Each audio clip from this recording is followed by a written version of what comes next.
সাকিব আল হাসানের সাথে খেললেন লঙ্কা টি10-এ, প্রেশার যাচ্ছে ওনার উপর, দেশে সবাই বুঝতেছি আমরা। দেশে আসতে পারছে না। এটা তো কষ্টদায়ক একটা ব্যাপার যে দেশে আসতে পারতেছে না। সেই মোসাদ্দেকরা বিপিএলে দল পায় না। অনেক সময় ওনাদের সময় হয় না খেলা দেখার জন্য। সাকিবের সাথে সখ্যতা বেশি, সে কারণে দল পান না। সাকিব ভাইয়ের সাথে সবার ভালো সম্পর্ক। সাকিব আল হাসানের সাথে খেললেন লঙ্কা টি10-এ, কেমন আছেন উনি আসলে? উনি ভালো খেলতেছে আসলে, একটু তো অনেক প্রেশার যাচ্ছে ওনার উপর, দেশে সবাই বুঝতেছি আমরা।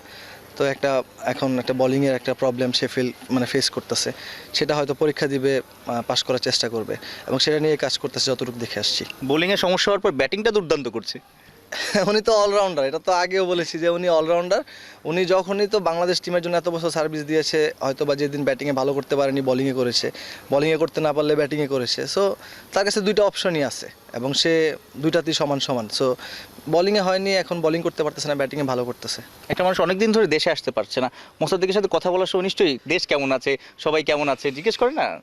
না, এটা স্বাভাবিকভাবেই তো একটা খারাপ লাগা কাজ করে না যে আসলে আপনি একটা সময়, অনেক সময় হয়তো আপনি ভ্যাকেশনে দেশের বাইরে আছেন, আর একটা সময় আপনি চাইলে দেশে আসতে পারতেন। সেই সময়টা মেন্টাল হ্যাপিনেস, এখনটা মেন্টাল ব্লকেজ হয়ে গেছে। হ্যাঁ, এটাই আসলে যে এটা তো কষ্টদায়ক একটা ব্যাপার যে দেশে আসতে পারতেছে না। বাট আশা করবো সব কিছু স্বাভাবিক হবে এবং সব ঠিকঠাক হয়ে যাবে, সবাই ভালো থাকুক, এটাই চাই। সে তো অনেক বড় ফাইটার ক্রিকেট মাঠে, এখন আবার এই যে একটা চ্যালেঞ্জে পড়েছে বোলিং অ্যাকশন নিয়ে, এইটা ফাইটিং স্পিডটা কতটুকু দেখেছেন শ্রীলঙ্কাতে গিয়ে? না, এমন আমি কখনোই দেখিনি যে উনি এত ডেডিকেটেডভাবে বোলিং নিয়ে চিন্তা করতেছে। আসলে খুবই খুবই ডেডিকেটেডভাবে সে প্র্যাকটিসের চেষ্টা করতেছে, বোলিং সব কিছু ঠিকঠাক হওয়ার জন্য যা যা করা লাগে সে সব কিছু করতেছে। মোসাদ্দেকরা আসলে পাল্লাইকেলা থেকে সিলেট এসে পারফর্ম করে, উইকেট পায়, 3 উইকেট পায়, দলকে ফাইনালে উঠায়। সেই মোসাদ্দেকরা বিপিএলে দল পায় না।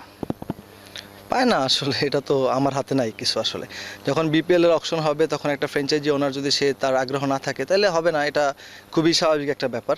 বাট আমার জন্য সেটা কষ্টদায়ক ছিল, বাট আমি খুবই প্রফেশনালি সেটা অ্যাকসেপ্ট করেছি। অন্য কোনো কাহিনী আছে ভিতরে? থাকতে পারে হয়তো, বা সেটা তো আর আমি জানতে চাই নাই। ক্রিকেট পারে অনেকে বলে আপনি সাকিবের সাথে সখ্যতা বেশি, সে কারণে দল পান না। এটা যদি হয়, এটা তো একটা ভুল কনসেপ্ট। আসলে সাকিব ভাইয়ের সাথে সবার ভালো সম্পর্ক। আপনি যদি দেখেন আমাদের ক্রিকেটাররা যারা আছে সবার সাথে সাকিব ভাইয়ের ভালো সম্পর্ক। আপনি একজনকে দেখান যে খারাপ সম্পর্ক কারোর সাথে আছে কিনা। গতবার বিপিএল আপনি ক্যাপ্টেন্সিও করেছেন একটা টিমে। ফ্র্যাঞ্চাইজি ওনার যারা আছেন, ওনারা হয়তো বা অনেক সময় ওনাদের সময় হয় না খেলা দেখার জন্য। বাট প্রত্যেকটা টিমেই, এটা কেউ অস্বীকার করতে পারবে না, প্রত্যেকটা টিমেই যারা টিম পরিচালনা করতেছে, ড্রাফট টেবিলে বসতেছে, তারা প্রত্যেকেই কিন্তু ক্রিকেটার ছিল এবং ক্রিকেটের সাথে কোনো না কোনোভাবে জড়িত আছে। এখন তাদের কাছে যদি মনে হয় যে না আমি আপ টু দ্য মার্ক না, তাহলে আমি আপ টু দ্য মার্ক না। এটা কোয়েশ্চেনটা তাদের কাছে, এটা নিয়ে আমার দ্বিতীয় কোনো দ্বিমত নাই।